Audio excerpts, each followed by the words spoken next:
This one's going to be fun. Let's just get straight into it. Libertarian socialism is nothing but a front for communism. Sometimes it is, sometimes it isn't. Libertarian socialism covers a wide array of different ideas, ranging from anarcho-communism, as espoused by Pyotr Kropotkin, to mutualism, advocated by Pierre-Joseph Proudhon, that advocates for a market system and labour vouchers, which don't accumulate and centralise like actual currency does.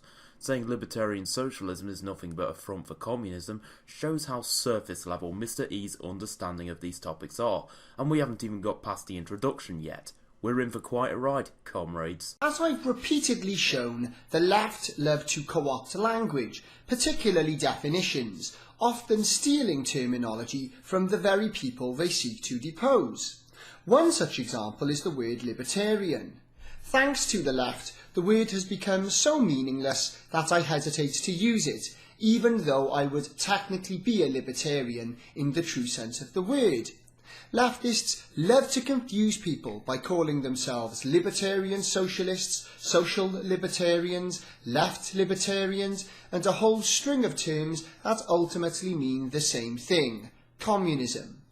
The first person to use libertarian in a political manner was a Frenchman named Joseph Dijak, in a critique of Pierre-Joseph Proudhon's sexism and his individualist views, personally preferring a more collectivist form of statelessness, written in 1857. A quote from this piece is as follows: "It is not the product of his or her labour that the worker has a right to, but to the satisfaction of his or her needs, whatever may be their nature." With this quote, Dijak is advocating for an array of democratically oriented communities, where the community owns the product of the factories. Now for me, this is far too collectivist. I prefer a more individualist form of anarcho-communism in the form of individualist anarchism or egoist anarchism, but this goes to show how different positions can be that fall under the same label of libertarian socialism.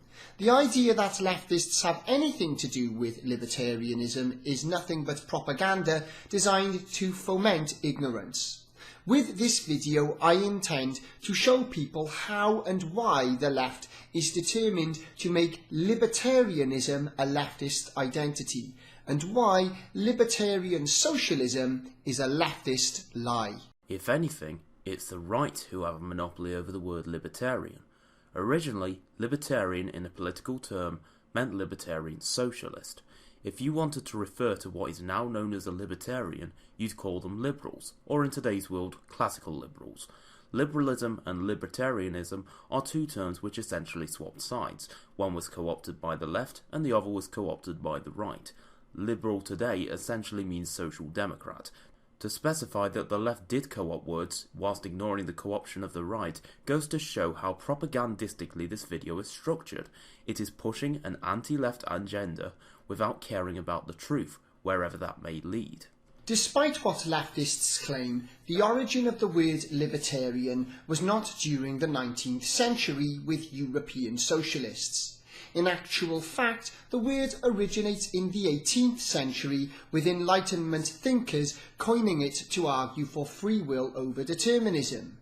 The word libertarian therefore takes its roots in metaphysics rather than politics, although by the 19th century leftists allege that it was used by socialists. In truth, they rarely, though it's doubtful that they ever, used the word, and even if they did, it never caught on to anywhere near the same extent as socialist or communist, the two terms that came to dominate left-wing identity in the 19th and 20th century. This is a straw man argument. What leftists actually say is the term libertarian was first used by libertarian socialists in a political sense. We do not deny it was used in the debate over free will. If you go back and look at the etymology of the word libertarian, we can just do that. Libertarian came from liberty, which goes back to the Latin term of libertas, essentially meaning freedom.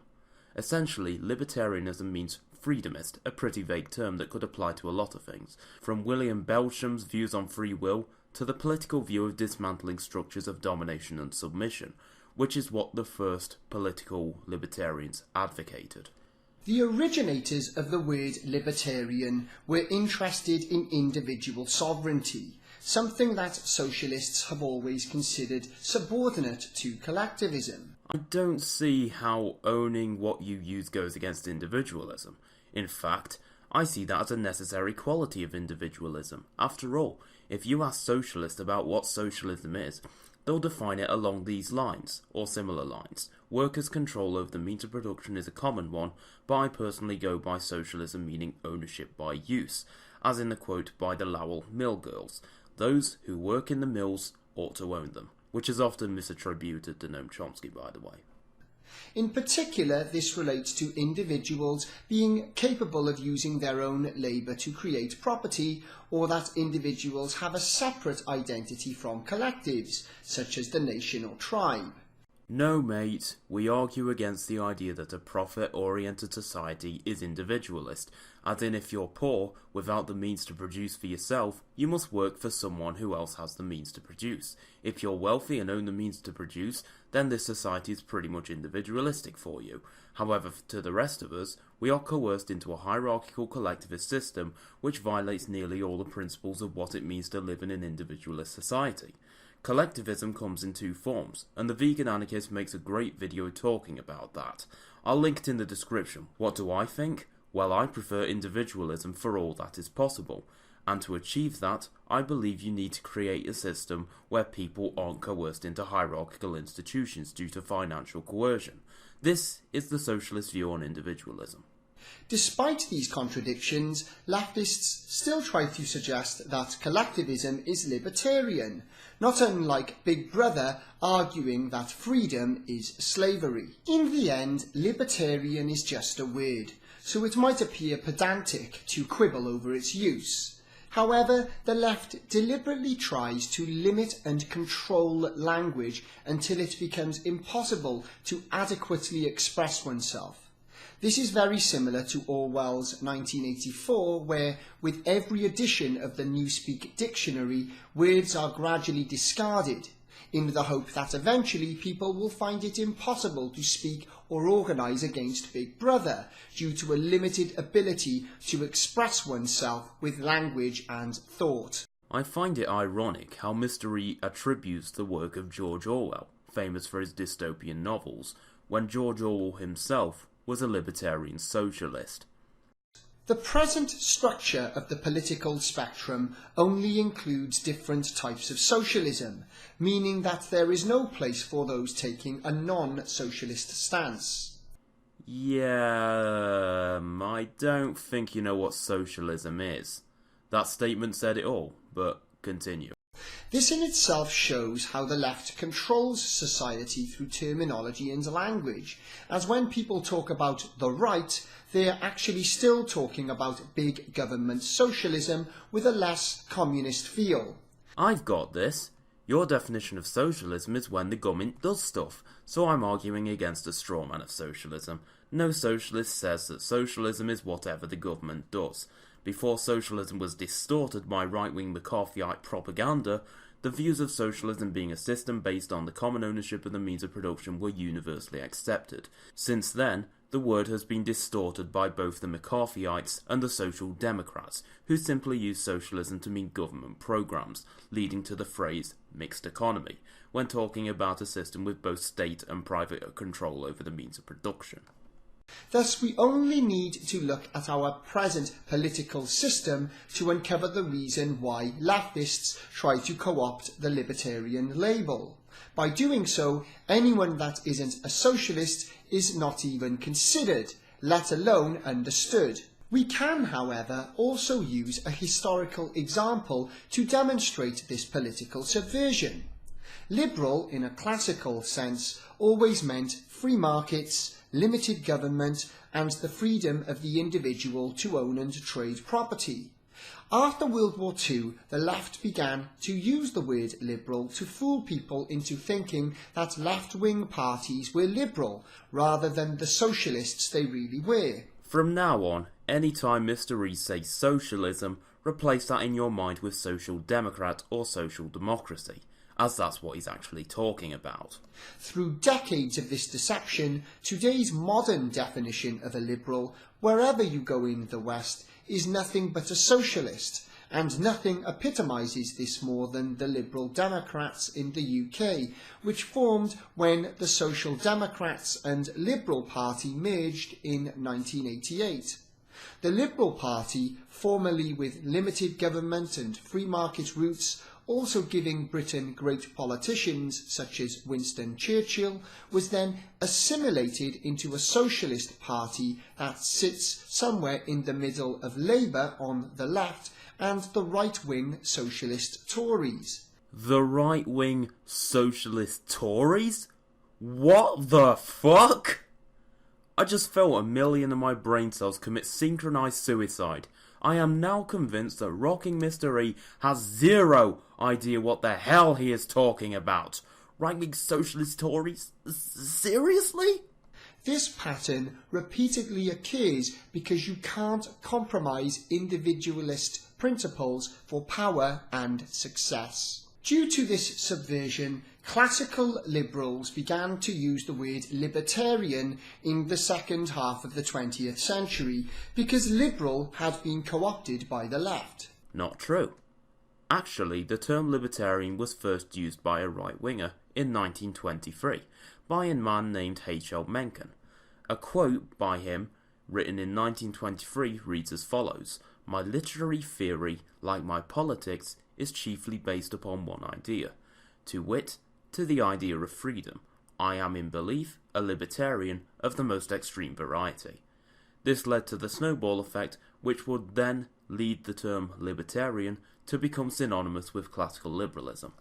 Almost as soon as this caught on, socialists began mounting a major attempt to co-opt the word libertarian, once again assimilating and neutralising any small government, free market, private property-based political label.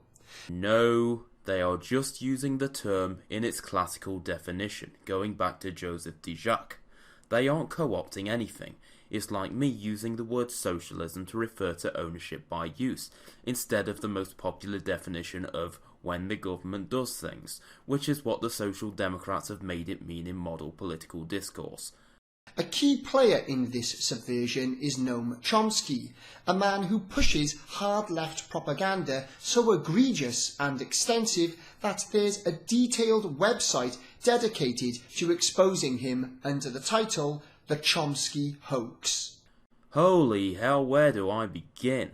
I mean, he's just so wrong that there's a website dedicated to why he's wrong, therefore he must be wrong. Could we use the same argument to debunk Austrian school economists? Could we use the same argument to debunk anything we wanted? That's not an argument. I doubt MrE has ever read or watched any material where Chomsky discusses his views on the world. Rather, he is just being a bigot against views he can be absolutely 110% sure that are wrong, without empirical evidence. Before you dismiss someone as a propagandist, you have to study their worldview and compare it to your own. This blind dismissal of his ideas is dogma in its finest form. Chomsky and others that share his views claim that the term libertarian originated with its vague use by socialists in the 19th century, even though the term was coined the century before, as already explained. It's argued that 19th century leftists such as Pierre-Joseph Proudhon and Peter Kropotkin are the forefathers of libertarian thought. At best, these men were left-wing anarchists that proposed minor variations on the same themes. If you sat Kropotkin and Proudhon in the same room, they'd find a lot of disagreements between each other's positions. Kropotkin is best known for his book The Conquest of Bread, where he points at what he sees as the faults of both feudalism and capitalism, preferring the system of anarcho-communism over both of them. Proudhon is best known as the pioneer of modern anarchist thought. Even though he was a socialist by the classical definition, he wasn't a communist. Rather, he was a market socialist. Proudhon's philosophy would go on to be called mutualism, as future thinkers like Benjamin Tucker and Kevin Carson further constructed its ideas. Proudhon is famous for his work What is Property, where he offers his critiques of privately owned workplaces in which the individuals working in the factories have no say over their work. This is only a basic explanation. The spectrum of libertarian left is huge, with so many variations within. Essentially, they argued for what Karl Marx would later claim to be the full realization of communism, where the state would be abolished and all means of production, as well as property, would be communally owned. So in spite of attempts to muddy definitions through language, left libertarian thought, not to mention left anarchist thought, are all simply variations of Karl Marx's theory of communal ownership in a stateless society. Not exactly. In fact, Pierre-Joseph Proudhon wrote his book, What is Property, in the year 1840. Meanwhile, the Communist Manifesto, which is Karl Marx's most famous work, was written in 1848. This means that Proudhon's work cannot be inspired by Karl Marx, as even before Karl Marx was only getting into the theories of communism as early as 1842, where he began writing for a radical German newspaper called the Rheinische Zeitung. In fact, it was the other way around, with Karl Marx being inspired by Proudhon's work instead. In 1846, Proudhon's work, The Philosophy of Poverty, inspired Karl Marx's book, The Poverty of Philosophy, written in 1847. As you can see, MrE has no idea what he's talking about again, believing surface-level lies about how any radical leftist thought goes back to Karl Marx and nothing else, even though empirical data proves this assertion wrong. In fact, many people theorized about such a system in the 19th century, but it was Marx's ideas that would become the most popular. As though the historical revisionism isn't bad enough, the various theories of left libertarianism suffer with the same practical problems as Marx's communism. Like Marxists, left libertarians argue that no individual is allowed to own property or trade. Rather, all property is communally owned, and people can only borrow property. Another straw man. Libertarian socialism and socialism in general is a socio-economic structure based on ownership of property being determined by use. For example, if you're the only one who uses your computer, congratulations, it's your computer. However, if you are one of 50 people who work in a factory, then under a socialist system, control of the factory is determined in a democratic process by those 50 people working there. This is what socialism is according to socialists. Since this theory directly violates the freedom of the individual to create value and trade freely, leftists try to get around this by arguing that property fits into two categories: personal and private. Private property is never allowed, but you can have personal property, which is property you can use but never own. Oh, you were so close to getting the definition of personal property correct. But no. Personal property is property you use, and what happens to that property, as in ownership, under a socialist system is determined by all which use that property. Private property is property you don't use, don't interact with, but profit from. Shane Hunter, another anarcho-communist, put this much clearer than I ever could. If you want to watch his video, I'll link it in the description of this video.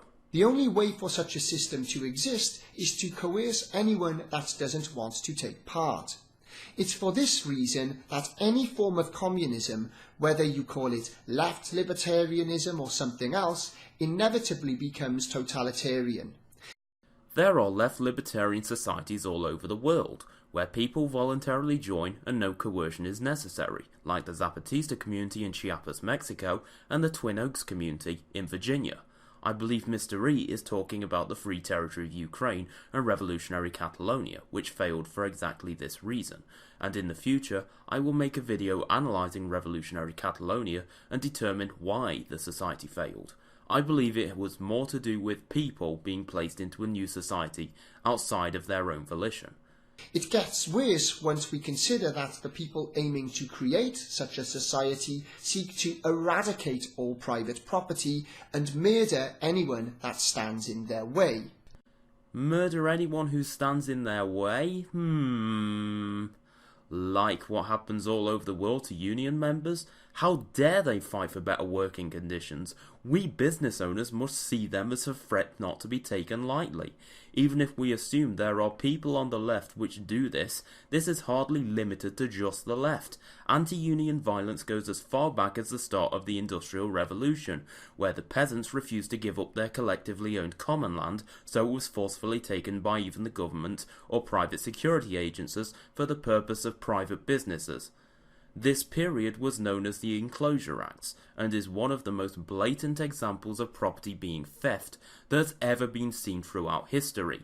George Orwell said, "Stop to consider how the so-called owners of the land got hold of it. They simply seized it by force, afterwards hiring lawyers to provide them with title deeds. In the case of the enclosure of the common lands, which was going on from about 1600 to 1850, the land grabbers didn't even have the excuse of being foreign conquerors. They were quite frankly taking the heritage of their own countrymen, upon no sort of pretext except they had the power to do so." Leftists try to get around the problems that this system creates in practice by using nebulous theories that define their all-powerful centralised system as stateless. Of course, this isn't stateless in any sense of the word, since any authority that has such absolute power over the individual is the worst kind of authoritarian statism imaginable. What the hell? Creating a society which frees the masses from economic oppression is just the most authoritarian thing anyone could possibly do.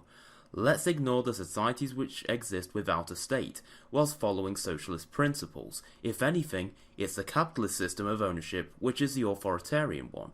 Think about this. If I was a property owner who owned 10 houses, which only one I lived in, what if those 9 tenants all refused to pay me rent? In a state system, I can use the state's monopoly on violence to forcefully evict them from their houses. In a stateless capitalist system, I wouldn't go around myself pointing a gun at all the tenants. Rather, I'd use private security or private bailiffs to intimidate and threaten the tenants. If they continue to refuse to leave the house, then force would be used. In socialism, the properties would be owned by those who live there, and I would have no power over them. Human beings either need to be coerced before they succumb to such a system, or they need to be brainwashed. Zapatistas, Twin Oaks, people voluntarily join these societies, not because of coercion, not because of brainwashing, but because they want to. If anything, it is capitalism which requires the brainwashing of the individual. Every advertisement they see, every subliminal message to manipulate, big brands become giant cults where everyone is manipulated into mindless consumers as they trample each other to get products in the supermarkets. Supermarkets themselves are a minefield of manipulation techniques to squeeze more and more money out of customers. Their tactics are thoroughly researched and are consistently proven to create more sales. Look who is using manipulation and brainwashing here.